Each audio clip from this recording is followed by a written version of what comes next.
Hello everyone, welcome to my another blog. তো আসসালামু আলাইকুম, সবাই কেমন আছেন? আশা করছি সবাই অনেক বেশি ভালো আছেন অ্যান্ড আমিও অনেক বেশি ভালো আছি। তো এখানে আমি মাছ ভোনার জন্য মাছগুলোকে ভেজে নিচ্ছিলাম আর কি। তো আজকে আমি সারাদিন কি রান্না করব তার রেসিপি শেয়ার করব। রেসিপি বলতে আমি ঘরোয়াভাবে যেভাবে পারি ওইভাবেই রান্না করব। তো চলুন মূল ভিডিওতে যাওয়া যাক। তো এখানে আমি সব মশলা দিয়ে দিয়েছি। তো দিয়ে এখন আগে মাছগুলো ভেজে নিয়েছিলাম, দেখলেনই।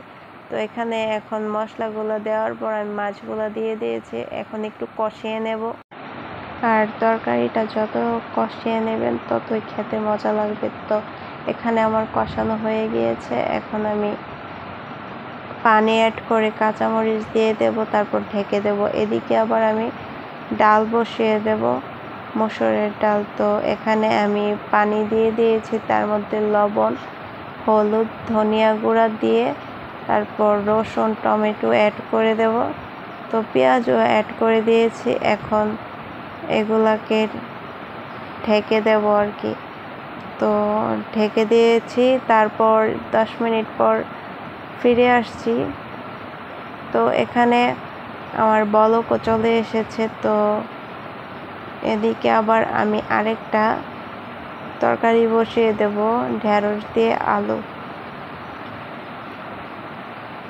তো এখানে আর আমি তেমন ভিডিও ক্লিপস নিতে পারিনি, কারণ একটু বিজি ছিলাম আর ফোনটা হাতে নিতে মনে ছিল না। তো এখানে আমার ঢেঁড়সটাও ভেজে নেওয়া ছিল হালকা করে আগে থেকেই। তো এখানে আমি নর্মাল মশলাগুলো দিয়েই আমি কষিয়ে নিয়েছিলাম। তো এদিকে আবার আমি ভাত বসিয়ে দিয়েছি রাইস কুকারে।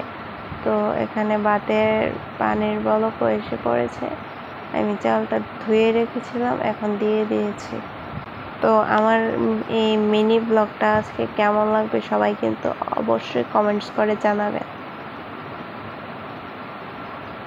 আর আমার ভিডিও কার কার ভালো লাগে অবশ্যই কিন্তু কমেন্টস করে বলবেন যে ভালো লাগে কিনা।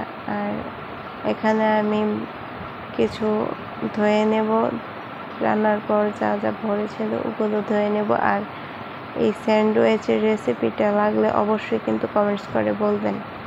তো ভিডিওটা আর বেশি একটা বড় করব না, তো ভিডিওটা এখানেই শেষ করছি। আল্লাহ হাফেজ।